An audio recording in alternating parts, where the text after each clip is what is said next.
So we're going to have a look at the 18-string sitar. It's got 4 playing strings, 3 drone strings and 11 sympathetic strings. I'll explain what that all means and the various tunings in this video. So starting with the playing strings, we've got F here, we've got C, that's middle C on the piano, G below that, and we've got a low C here. So we've got F, C, G, C. Those are the strings you play. You actually tend to play the first string more than any other. That tends to be the string on which you play melodies. But you can play melodies on all 4 playing strings. You have 3 drone strings. It starts with G and then a high C and a C an octave below that. An octave above that. So G, C, and then another C an octave above. They're struck occasionally to give that kind of chiming sound that will root whatever you're playing in the key of C. Okay, they have their own bridge. That's sitting on supports. I've actually glued the supports to the sitar because I don't want it to slip out of place. It probably wasn't necessary, but it makes it much easier when you're putting strings on. Okay, a word about the strings. You can buy sets of sitar strings, but on this particular sitar I found that 1 or 2 of them were actually too short, so I had to buy string wire in the right gauge in bulk and cut it to length myself. Whether you buy ready-made packets of sets of strings or you buy string wire in bulk and cut it to length yourself, there are no little ball ends like on guitar strings or ready-made loops. All of the strings are attached to this anchor kind of knob at the base. So all 18 strings are attached to this, so it gets a bit crowded.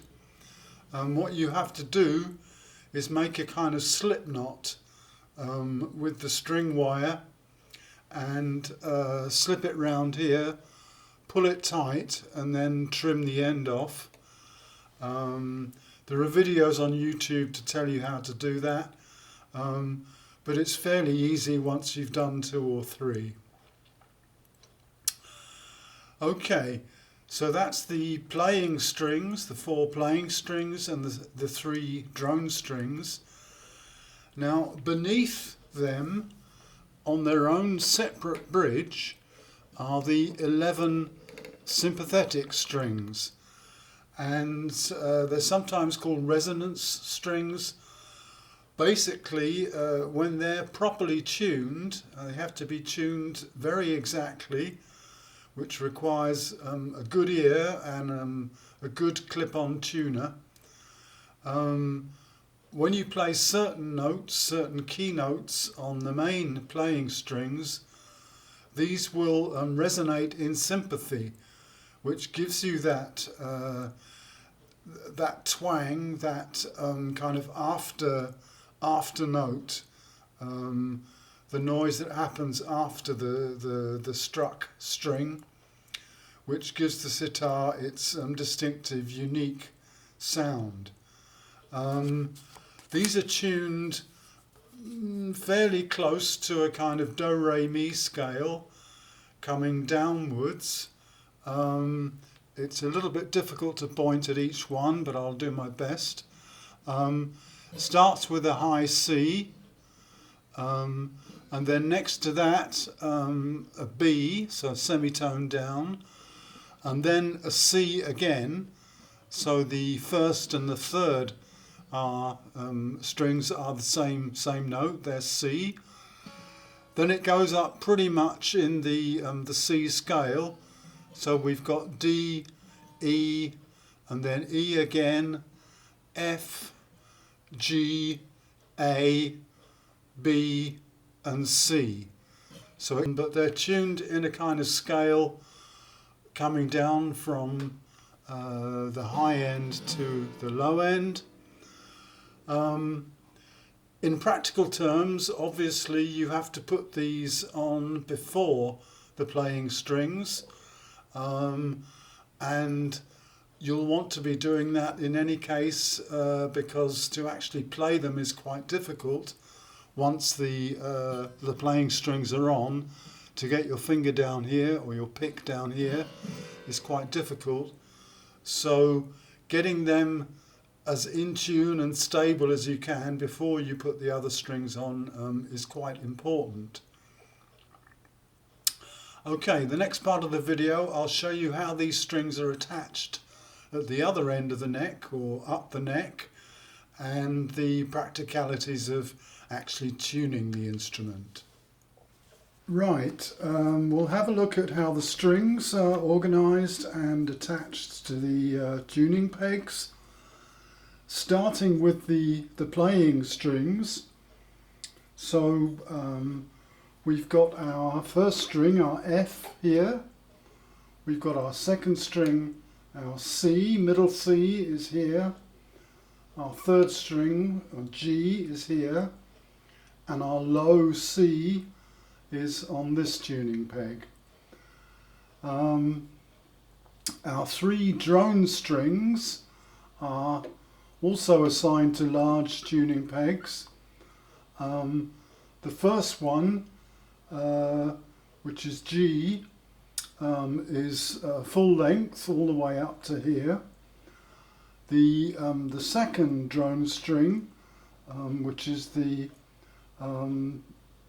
C, has a support here, a kind of mini bridge, if you like.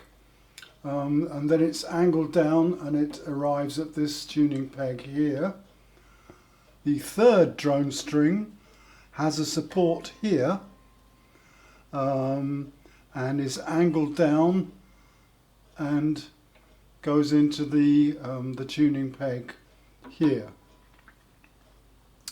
So that's the four playing strings and the three drone strings. These pegs here are all for the sympathetic strings. If you remember, they have their own bridge. They run underneath the playing strings from the anchor point at the bottom of the sitar, over the bridge and up to here. But they differ from the main playing strings in that they go into the neck through little holes here. You can see these white dots. The string enters the neck. You have to take the tuning peg out. You have to fish the string out with a homemade hook from coat hanger wire or something like that. You have to fish the string out. Obviously you've cut it to leave enough length, about this much length probably.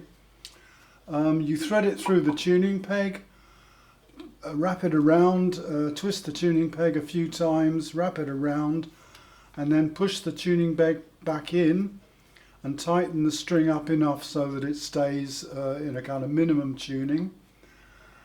You repeat the process all the way down, the holes getting lower and lower and lower, so the string's getting shorter and shorter. And then we have a special tool which slots over the tuning pegs, and that gives you a lot more leverage because you can grip it like this rather than trying to twist the tuning pegs with thumb and finger. You have to not hammer in but tap in these tuning pegs gently, constantly, to make sure that they grip and that they don't slip out of tune easily. You want it to be as stable as possible. And you can see chalk powder here. I've chalked all the tuning pegs. That's apparently good practice. That gives them even more grip and should make them even more stable. But unfortunately a sitar does not stay in tune from one day to the next, and you will have to tune it before every session and during the session as well. It's a long process, it's a little bit tedious, but with one of these clip-on tuners that makes life a lot easier, and you have to trust your ears as well. But when it's in tune, it will really start ringing. The playing strings will excite the sympathetic strings, and you'll get that classic sitar sound, which I hope to show you a little of in the next part of the video.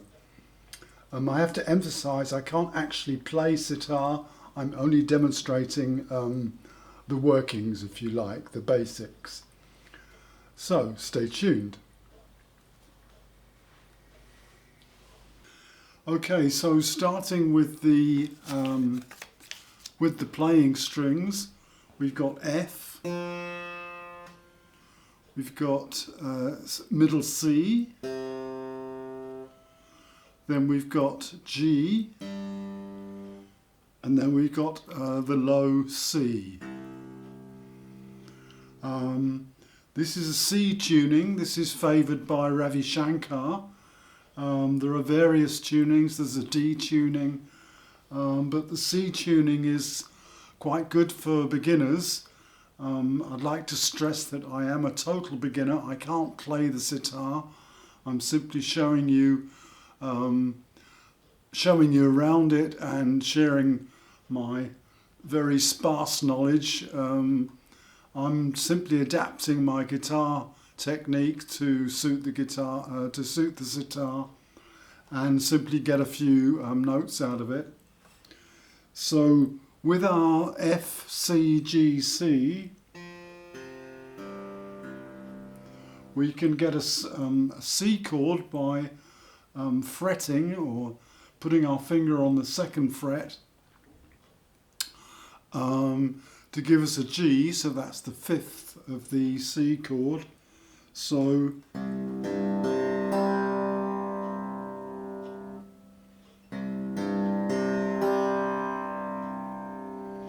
and you can hear a little bit of that twang of the sympathetic strings, but they'll come in when I play a few other notes for you. As you can see, the frets are very high above the actual neck, so this is very different from other fretted instruments such as guitar or mandolin, where the frets are actually built into the neck. And this, of course, is the reason for the twangy sound of the guitar, of the sitar, because the frets, the strings are resting purely on metal frets. So there's going to be the kind of snarl, the kind of almost buzzing that you try to avoid on a guitar, but you actually want that on a sitar.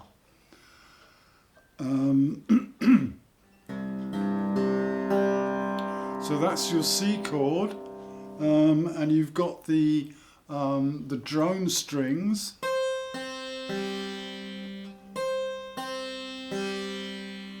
Okay, so that's from the highest to the lowest. That's a C, then a C an octave below, and then a G. So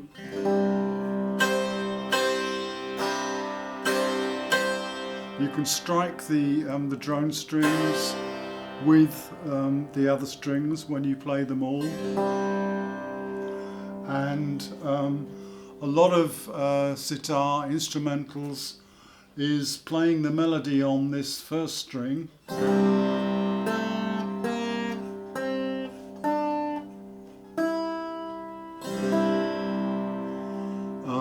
And using the other strings as a background chord, so a kind of drone. And in Indian music, a lot of instrumentals are really based around one chord. Okay, you can bend notes, and my experience of bending on the guitar, I'm a bit of a blueser, so bending is very much a part of my style. So I'm no stranger to that, and the art of bending a note to the right pitch, and that requires a good ear. It's very easy to bend on the sitar, but it's very easy to bend out of tune. But I'll try and demonstrate.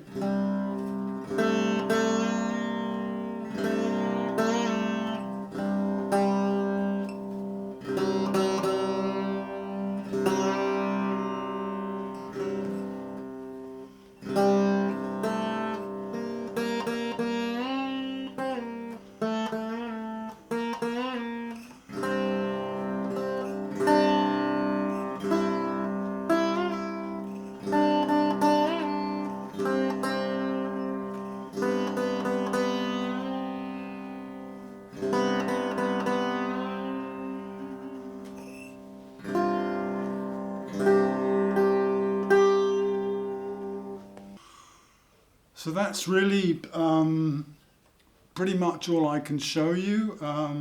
As I said, I'm afraid I can't play, but I can give you an idea of the kind of sounds you can get out of a sitar. And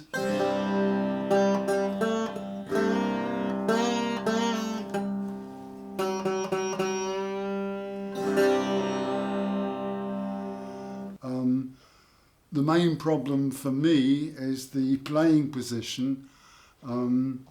Not being a young man anymore, I find it very uncomfortable sitting cross-legged for any length of time. And in actual fact, that's what you're supposed to do.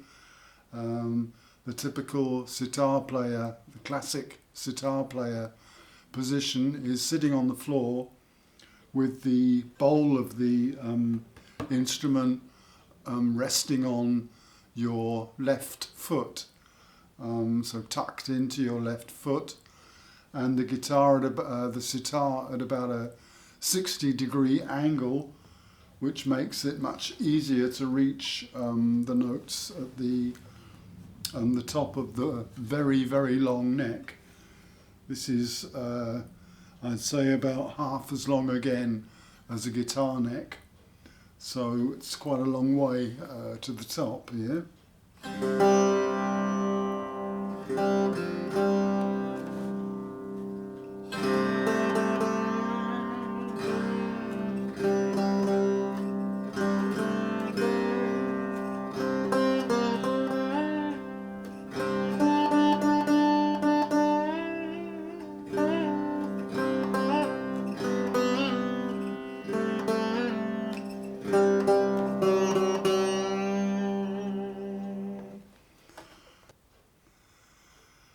So the biggest challenge with the sitar is tuning it, and the second challenge is actually putting the strings on, but that's once you've done one or two, that's not really that difficult. But the tuning is fiddly, difficult, tedious, because you have to keep tuning again and again and again until it begins to stay more or less in tune. Then you've got to fine tune it, because it really has to be exactly in tune for the whole principle of the sympathetic strings to work.